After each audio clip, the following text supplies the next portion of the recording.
सुखदेव खाट पर बैठा है और अखबार से खुद को हवा कर रहा है।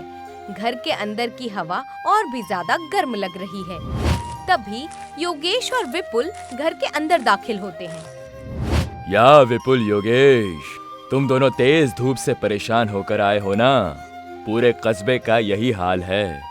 सब लोग घर में गर्मी की वजह से तड़प रहे हैं।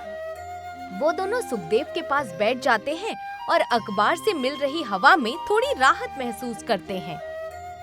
हाँ सुखदेव जी, हमारी घरों की छतें आग उगल रही हैं, मिट्टी की दीवारें तप रही हैं। क्या हमारे पास कोई और जगह है जहाँ कस्बे के लोग कुछ देर आराम कर सकें? कस्बे में ऐसा कोई बड़ा पक्का मकान नहीं है जो इस गर्मी को रोक सके। मुझे समझ नहीं आ रहा कि मैं एक मुखिया होने के नाते तुम सब लोगों की हिफाजत कैसे करूं। मैंने सुना है कि कस्बे के पीछे जो सूखी पथरीली पहाड़ियां हैं, वहां बहुत ज्यादा ठंडी हवाएं चलती थी। क्या हम वहां जाकर कोई छायादार जगह नहीं ढूंढ सकते? वो रास्ता बहुत ही ज्यादा पथरीला है, वहां कोई नहीं जाता। लेकिन अगर तुम्हारे पास इसके अलावा कोई विकल्प नहीं है तो तुम वहां जाकर देख सकते हो। शायद वहां कोई दरास्कत गुफा या छाया मिल जाए। विपुल और योगेश एक दूसरे की तरफ उम्मीद भरी नजरों से देखते हैं। इसके बाद दोनों खड़े होते हैं और वहां से निकल जाते हैं। योगेश और विपुल ठंडी हवा की तलाश में गांव के बाहरी इलाके की संकरी सड़क पर चलते जा रहे हैं। कुछ वक्त बाद दोनों रुक जाते हैं और दूर एक ऊंची पथरीली पहाड़ी को देखते हैं। विपुल, हम बहुत दूर आ गए हैं। यहाँ तो सिर्फ पत्थर ही पत्थर है।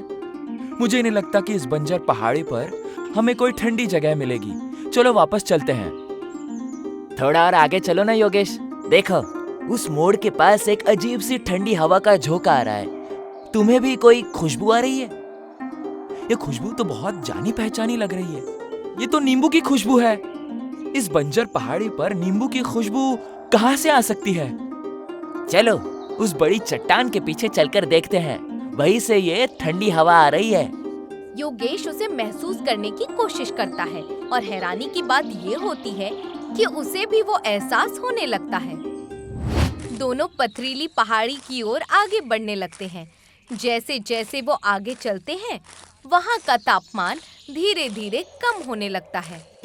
जैसे ही योगेश और विपुल पहाड़ी पर चढ़ते हैं, उनकी आंखें हैरानी से बड़ी हो जाती हैं। वो घास के बीच एक बहुत बड़ा नींबू देखते हैं, जो 2 मंजिला घर जितना ऊंचा होता है। उस बड़े से नींबू में दरवाजे और खिड़कियां भी बनी होती हैं। दोनों समझ नहीं पाते कि आखिर उन्होंने अभी क्या देख लिया। वाह, ये तो सच में एक नींबू का घर है। देखो, इसमें खिड़कियां और दरवाजे भी बने हैं और इसके आसपास कितनी ठंडी है। लेकिन इस अजीब और दरास्कत घर में रहता कौन होगा? क्या हमें वापस चलना चाहिए? कहीं ये कोई जादू तो नहीं है ना? जादू हो या ना हो, लेकिन इस गर्मी में ये जगह किसी स्वर्ग जैसी है। चलो नजदीक जाकर देखते हैं, डरने की कोई बात नहीं है। दोनों पहाड़ी से नीचे उतरते हैं और उस नींबू वाले घर की ओर आगे बढ़ने लगते हैं। दोनों घर के दरवाजे तक पहुंचते हैं और वहां खड़े होकर हैरानी से चारों ओर देखने लगते हैं। अब आसपास की हवा और भी ठंडी महसूस हो रही है और चारों ओर नींबू की मीठी खट्टी खुशबू फैली हुई है। तभी विपुल आगे बढ़कर दरवाजे पर दस्तक देता है। कोई है अंदर? हम नजदीक के गांव से आए हैं, हमें बहुत प्यास लगी है और बाहर बहुत तेज धूप है। कुछ वक्त बाद एक बुजुर्ग काकी दरवाजा खोलती हैं। उनके चेहरे पर प्यारी सी मुस्कान होती है। वो बगैर कुछ पूछे दोनों को अंदर आने के लिए बुला लेती हैं। आओ बेटा, बाहर की धूप बहुत तेज है। मुझे पता था कि इस मौसम में कोई न कोई इस तरफ जरूर आएगा। काकी, आप इस इतने बड़े नींबू के अंदर रहती हैं? ये कैसे मुमकिन है? सब मुमकिन है बेटा। पहले अंदर आओ, आराम से बैठो और फिर बात करेंगे। जैसे ही विपुल और योगेश अंदर जाते हैं, वो देखते हैं कि घर बहुत मामूली मगर अलग सा नजर आ रहा है।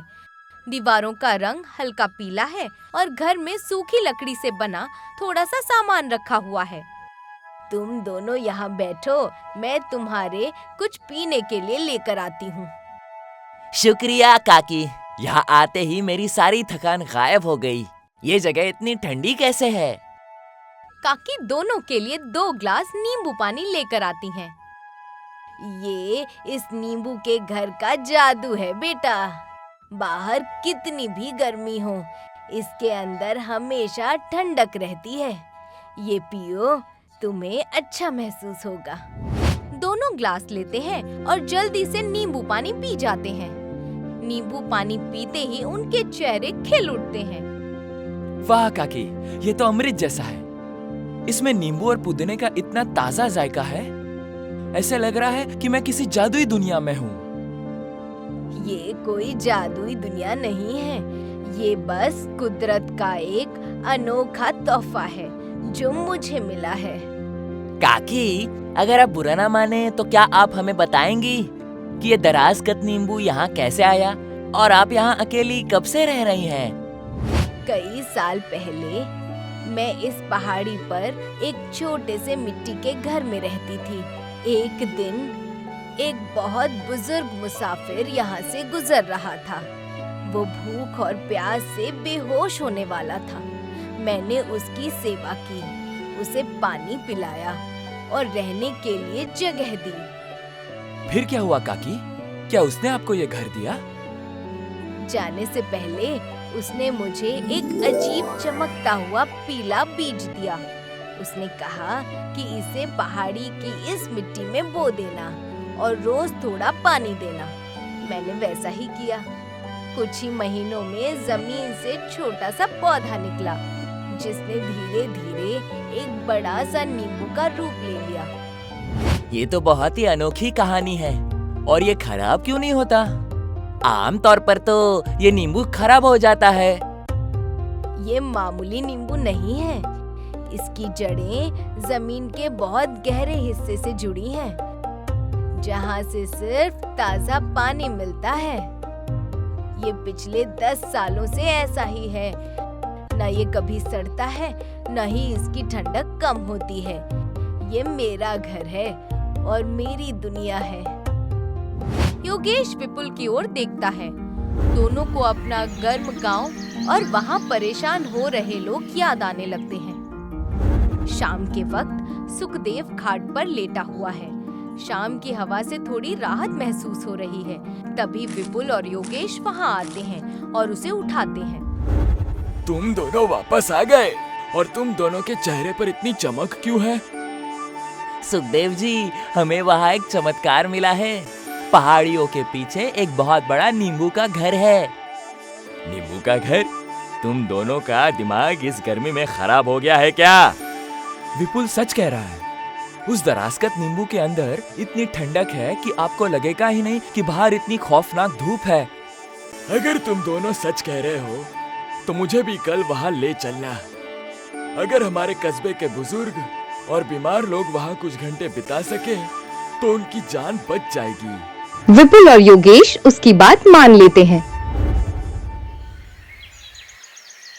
अगले दिन सुखदेव, योगेश और विपुल के साथ काकी के नींबू वाले घर पहुंचता है। काकी मुस्कुराते हुए उनका स्वागत करती हैं। विपुल और योगेश ने मुझे आपके बारे में कल ही बता दिया था। आपका मेरे घर में स्वागत है। अपने सामने ऐसा अनोखा घर देखकर सुखदेव हैरान रह जाता है। वो घर की ठंडी पीली दीवारों को छूता है और तुरंत अपनी शरीर की गर्मी कम होती हुई महसूस करता है।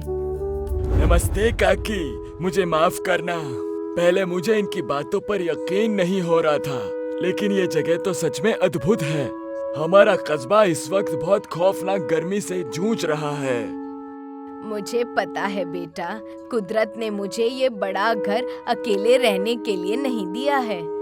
जब भी गांव में ज्यादा गर्मी हो, आप बच्चों, बुजुर्गों और बीमार लोगों को यहाँ भेज सकते हैं। यहाँ बहुत जगह है, सब आराम से बैठ सकते हैं।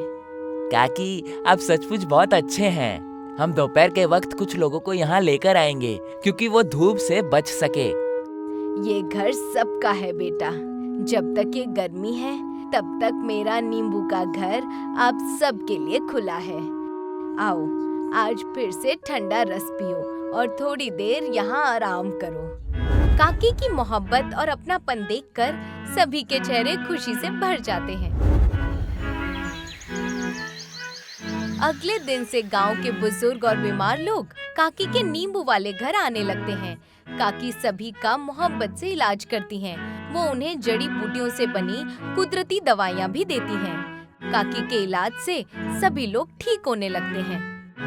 यहीं पर हमारी कहानी खत्म होती है।